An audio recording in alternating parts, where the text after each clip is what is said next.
예, 지능융합소프트웨어연구센터 강정원입니다. 저희 임태원 본부장님 본부 지능정보연구본부에서 일을 하고 있고요. 저희는 소프트웨어 중심의 연구센터입니다. 그래서 오늘 말씀드릴 것은 이제 디지털 산업 데이터 기반의 지능화 소프트웨어 개발을 어떤 걸 추진하고 있는지 설명드리도록 하겠습니다. 먼저 전체 개요인데요. 저희가 지능융합 소프트웨어라는 연구센터에서 그동안 해왔던 과제들 중에 핵심적인 과제를 좀 좌측에 아이템을 나열해 보았습니다. 저희가 전기차 데이터 플랫폼을 시작으로 금형 장비 그리고 반도체 장비 이런 장비들에 대한 산업 데이터를 모아서 지능화 소프트웨어를 만드는 기술 개발을 추진해 왔습니다. 여러 가지 프로젝트가 있지만 이런 데이터 기반의 프로젝트를 하면서 이 우측에 보시면은 사실 데이터를 학습해서 이 데이터를 판단할 수 있는 그런 엔진을 AI 모델을 만드는 걸 주로 추진을 해 왔습니다. 그래서 사실 이게 정상 공정 패턴인지 아니면 이상 패턴인지 이런 것들을 에러를 잘 찾아내고 미리 좀 대응할 수 있는 이 판단을 자동화해 주는 기술 개발을 주로 해 오다가 이제 이 데이터가 누적해서 지속적으로 저장이 되고 롱타임 데이터가 이제 저희가 확보하게 되면서 변화를 감지하는 기능까지 좀 확장이 되었습니다. 물론 모든 분들이 데이터를 이거를 잘 학습시켜서 판단하면은 다 되는 거 아니라고 생각하실 수도 있지만 이 데이터를 뭐 3개월간의 공정, 1년간의 공정 데이터를 모아서 사실은 즉각적으로 판단할 수 있는 데이터가 아니라 사람이 오랫동안 보고 확인해야 되는 그런 변화까지도 이제 저희가 데이터 기반으로 판단할 수 있게 되었습니다. 이 기술 개발 같은 경우에는 뭐 사실 어렵다기보다 데이터 확보가 가장 큰 어려운 문제입니다. 지금 우리가 바로 인식할 수 있는 데이터들도 구하기 힘든 상황에서 이 산업계의 공장 안에 또는 장비 이런 데이터들을 롱타임 데이터를 취득하는 것이 사실은 어려웠는데요. 이제 산업부와 과기부 프로젝트들을 통해서 저희가 감사하게도 먼저 그런 데이터들을 가지고 기술 개발을 할 수가 있었습니다.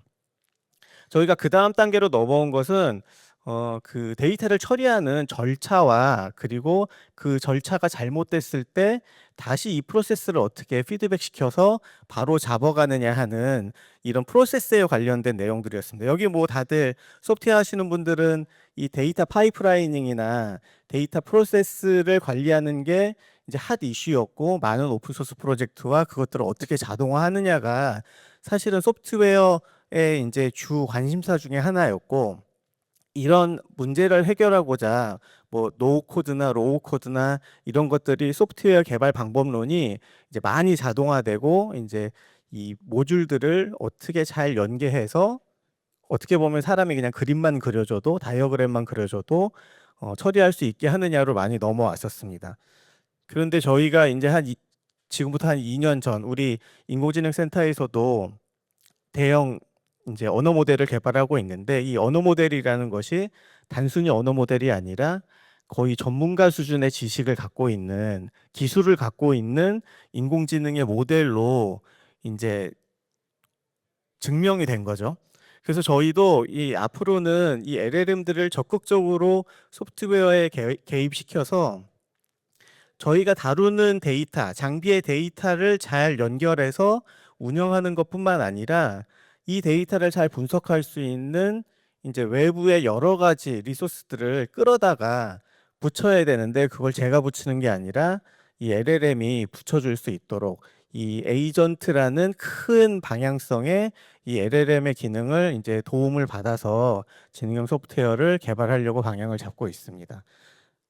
저희가 로드맵은 아까 본부장님께서 말씀해 주셨으니까요. 그러면은 하나하나 따로따로 들어가서 반도체 장비 지능화 프로젝트를 하고 있습니다. 저희가 증착 장비 대상으로 하고 있는데요. 보통 우리가 뭐 우리나라에 아주 유명한 장비 회사들이 있습니다. 원익, 뭐 주성 이런 회사들이 있는데 또 그 장비들을 사다가 사용하는 하이닉스나 삼성전자가 있습니다.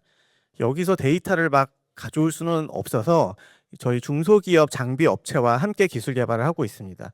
증착 장비를 만드는 이 기업에서 이 증착 장비 안에 진공 챔버 안에 가스를 집어넣고 그걸 온도를 높여서 이 웨이퍼에 플라즈마를 꽝 쏴서 이제 가스를 입자 형태로 이제 원자 레벨로 이제 증착을 하게 됩니다. 그 전주기의 모든 데이터를 지금 저희가 FDC를 통해서 수집을 하고 있고요.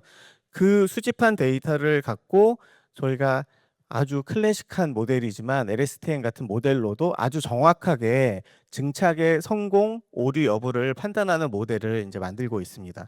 물론 안에 들어가는 센서의 종류가 데이터의 종류가 뭐 20가지가 넘기 때문에 그 중에 한 가지를 예측하기 위해서 19가지 학습을 시키고 판단을 해야 되는 것 때문에 만약에 20개 중에 10개를 우리가 예측하고 싶다, 판단하고 싶다 그러면은 모델을 뭐 10개 만들어야 되고 이런 복잡한 과정이 있지만 현대 반도체 장비에 구축되어 있는 센서 데이터들로도 충분히 이 학습과 판단 기능이 잘 동작한다는 걸 지금 확인했고요.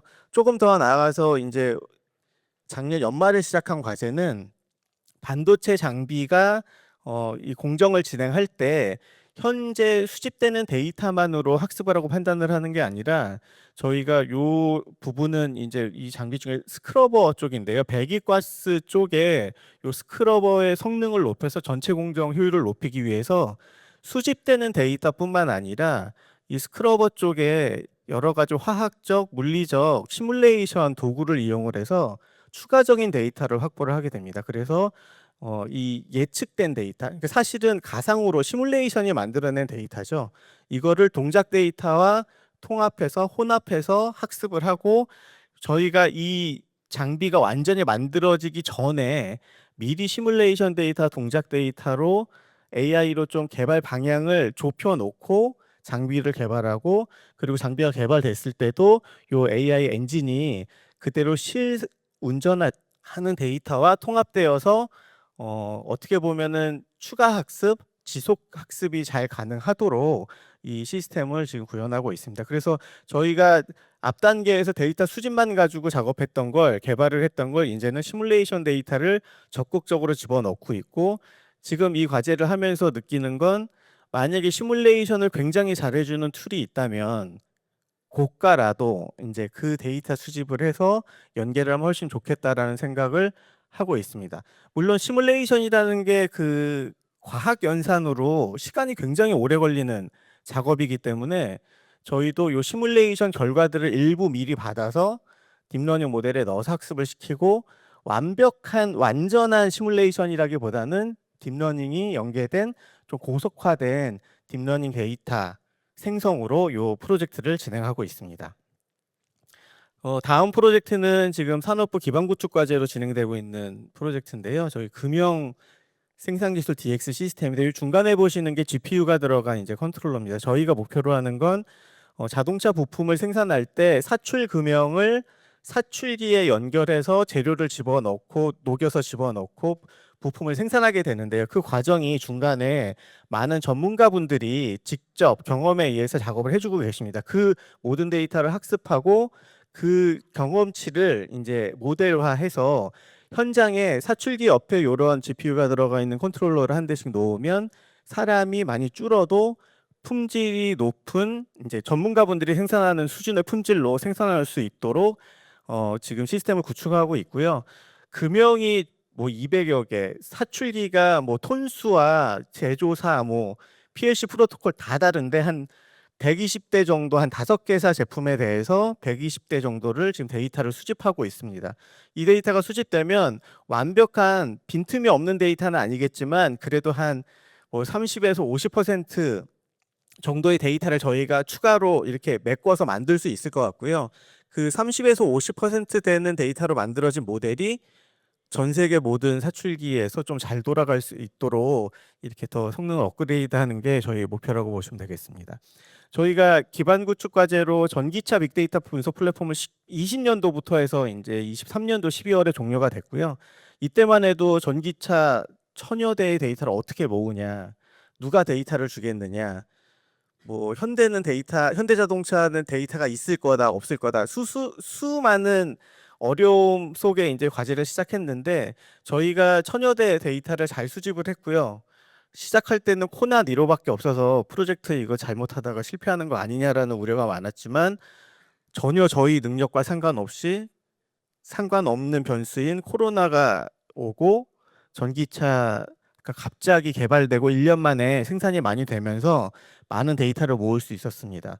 현재 이때는 전기차 배터리가 가장 비싸니까 배터리의 성능을 어떻게 예측할 수 있을까를 분석을 했고, 저희가 8개 차종 1000여 대 데이터를 분석했더니 어느 정도 패턴이 다 나오고 배터리 수명도 아주 자세하게는 모르지만 예측할 수는 있었습니다. 근데 이제 화재 같은 경우에는 저희가 이렇게 데이터를 모았는데도 화재에 관련된 데이터는 사실 이 윈도우 안에 들어오지 않아서, 이게 진짜 이렇게 데이터를 열심히 모아도 완벽한 데이터를 모으기는 어렵구나라는 지금 생각을 하고 있었고, 후속 과제로 요 전기차가 이제 폐차되기 시작하면 1년에 20만 대, 30만 대 폐차가 되기 시작하고 70% 성능의 배터리들이 폐기되어야 하는 상황이기 때문에 약간 어떻게 보면 새로운 자원인 셈이죠.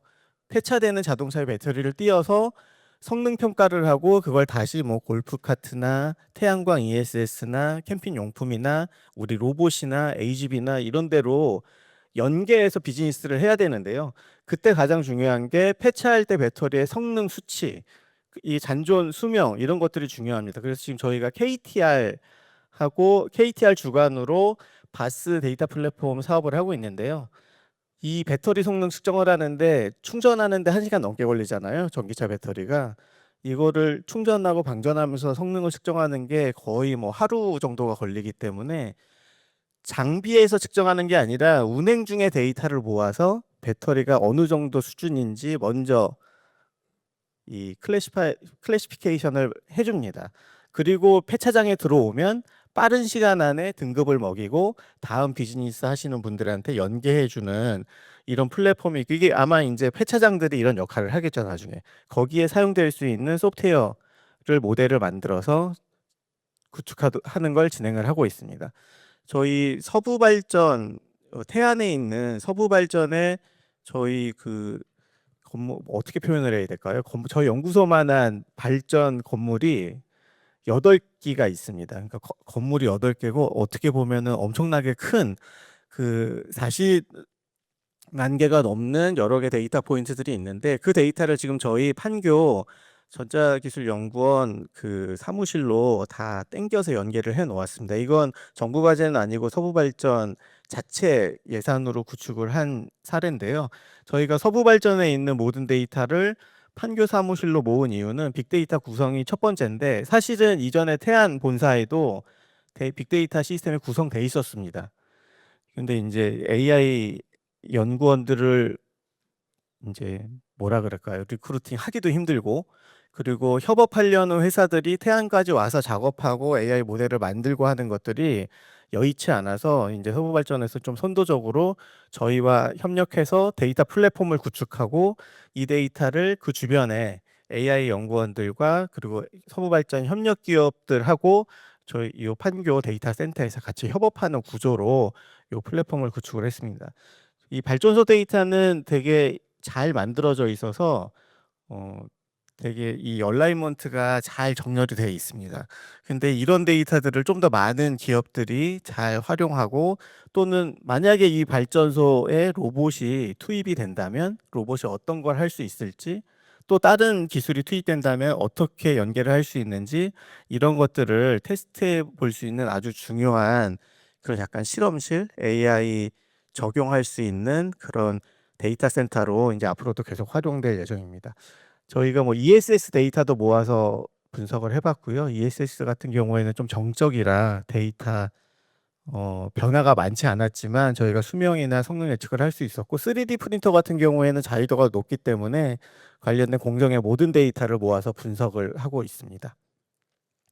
좀 시간이 길게 프로젝트를 하는 것 중에는 이렇게 육종에 관련된 건데요. 이제 농장 씨앗을 심어서 이게 어떻게 자라나고 수확할 때 어떤 모양인지도 데이터를 다 모아서 긴 롱타임이지만 이것들을 학습시키고 모델을 만드는 노력들을 하고 있고, 이제 마지막 슬라이드인데요. 이제 브레인 인터페이스도 저희가 시도를 하고 있습니다. 그래서 전극을 머리 뇌 쪽에 넣어서 이 데이터를 모아서 어떻게 하면 조금 더 지능적인 서비스를 할 수 있을지, 저희는 데이터 플랫폼 중심으로 진행을 해왔지만 지속적으로 AI 모델과 수많은 AI 모델을 앙상블하고 LLM까지 가서 이 에이전트화되는 AI 시대에 좀 좋은 모델을 만들 수 있는 데이터 플랫폼 기술을 제공하려고 노력을 하고 있습니다. 예, 이상입니다.